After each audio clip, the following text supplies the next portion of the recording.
saja.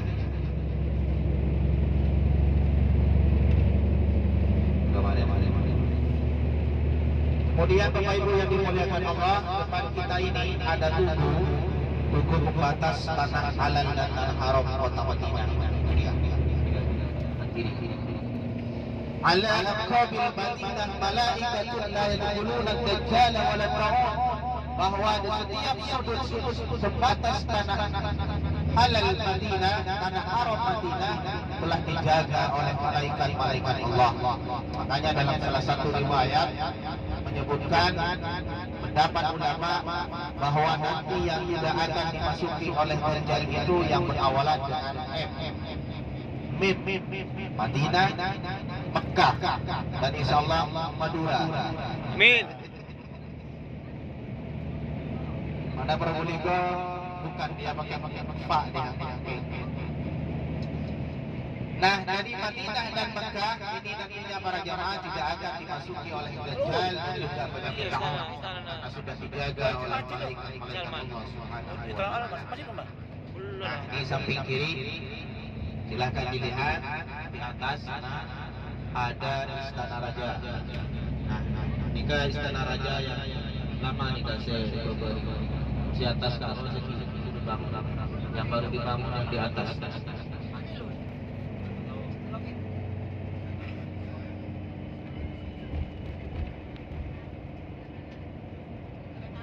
Motor mapan pedang.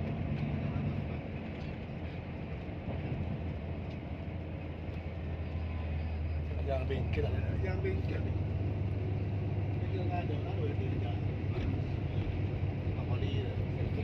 Oh ya Allah. Nah ini Bapak Ibu sekalian, samping kanan ini adalah percetakan Al-Quran terbesar di dunia. Oh, percetakan terbesar Al-Quran.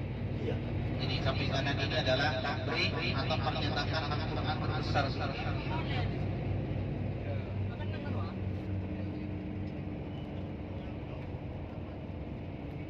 Basar.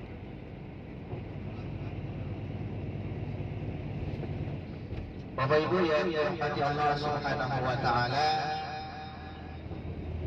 tadi Masjid Qiblat Zaid yang saya ceritakan, maka bilang beberapa bulan kemudian dalam riwayat itu sampai 6 bulan lamanya Rasulullah menunggu keputusan dari orang Yahudi, tapi mereka adalah tetap orang-orang yang munafik, sehingga Rasulullah diperintahkan oleh Allah untuk hijrah ke kota Madinah ini.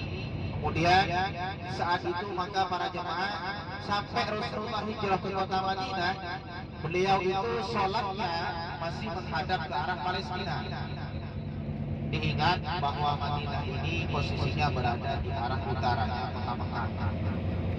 Maka kalau orang sholat dari Madinah menghadapnya ke selatan, nanti mau di Madinah ini kan ke laut atau agak Probolinggo betul. Jadi menghadapnya dari arah Madinah ini ke arah Mekah itu menghadap ke arah selatan. Maka pada saat itu jemaah yang dimuliakan Allah, ketika Rasulullah hijrah ke sini, tetap saja dari kota Mekah sampai hijrah ke Madinah, Rasulullah itu arah kiblatnya menghadap ke arah Palestina. Kalau dari Madinah itu menghadap ke arah utara. Maka pada saat itu Rasulullah diminta oleh salah satu sahabat bernama Ummu Salam untuk datang ke rumahnya di kawasan Qiblat Zaid. Kemudian Rasulullah disajikan makanan, kambing dan lain sebagainya. Maka beliau akhirnya melaksanakan sholat zuhur 2 rakaat. Melaksanakan sholat zuhur 4 rakaat. Pada saat 2 rakaatnya Rasulullah rakaat pertama dan rakaat yang kedua, beliau ini masih menghadap ke arah Palestina. Rakaat pertama, rakaat kedua ini ketika ke Palestina. Tapi ketika tahiyat awal, datanglah malaikat Jibril membawa sebuah firman Allah, "Qad nara taqalluba wajhika fis sama', falanuwalliyannaka qiblatan tardaha, fawalli wajhaka syatral masjidil haram." maka palingkanlah wajah Muhammad ke arah Masjidil Haram. Saat itu Bapak Ibu sekalian, di tempat tersebut 2 rakaat salat zuhurnya. Rakaat pertama dan kedua masih menghadap ke arah Palestina. Maka ketika bangun dari rakaat kedua dari tahiyat awal, Rasulullah kemudian balik langsung menghadap ke arah Ka'bah lagi, yaitu ke Mekah Al-Mukarramah. Peristiwa itu kemudian dijadikan sebuah momen oleh Saudi Arabia, terutama adalah para sahabat Rasulullah. Kemudian pada masa Khalifah Umar bin Abdul Aziz memimpin kejayaan umat Islam pada masa Abbasiyah, dibangunlah sebuah masjid dan diberi nama Masjid Qiblatain sebagai tonggak sejarah, yaitu terjadinya perubahan arah kiblat dari Palestina ke Mekah Al-Mukarramah. Bapak Ibu yang dimuliakan Allah, dari kita ini ada tumbuhan pada kita lihat, ada kantong, ada jeruk, ada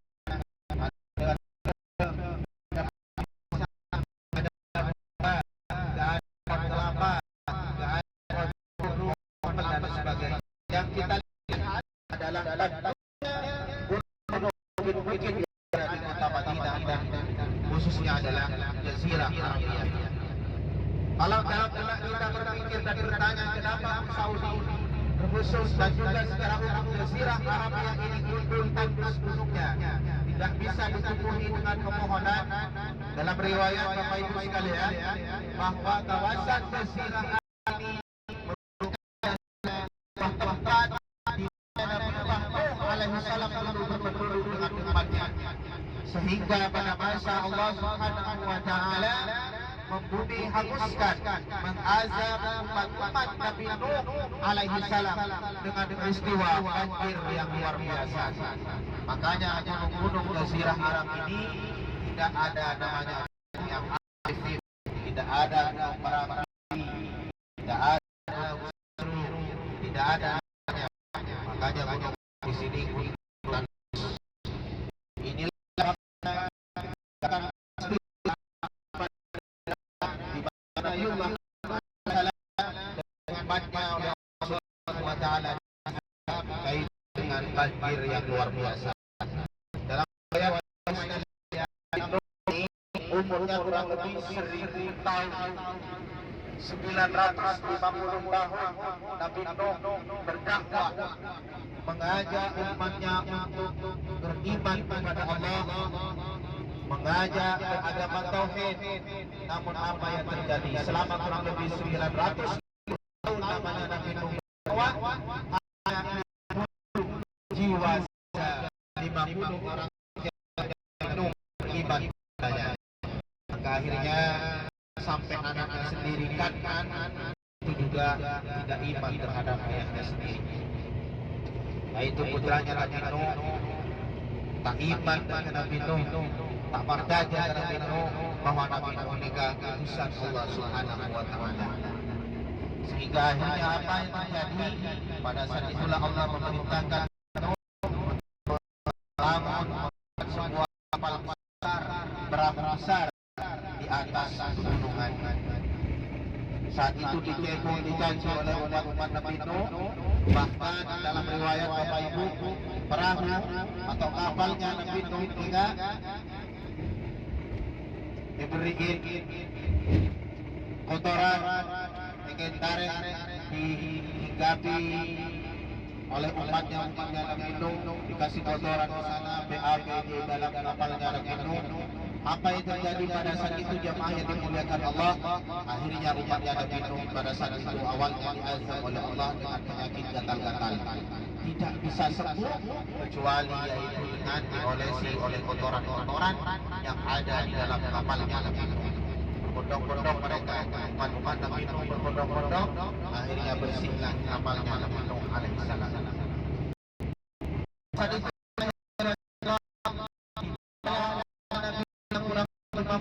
orang ke dalam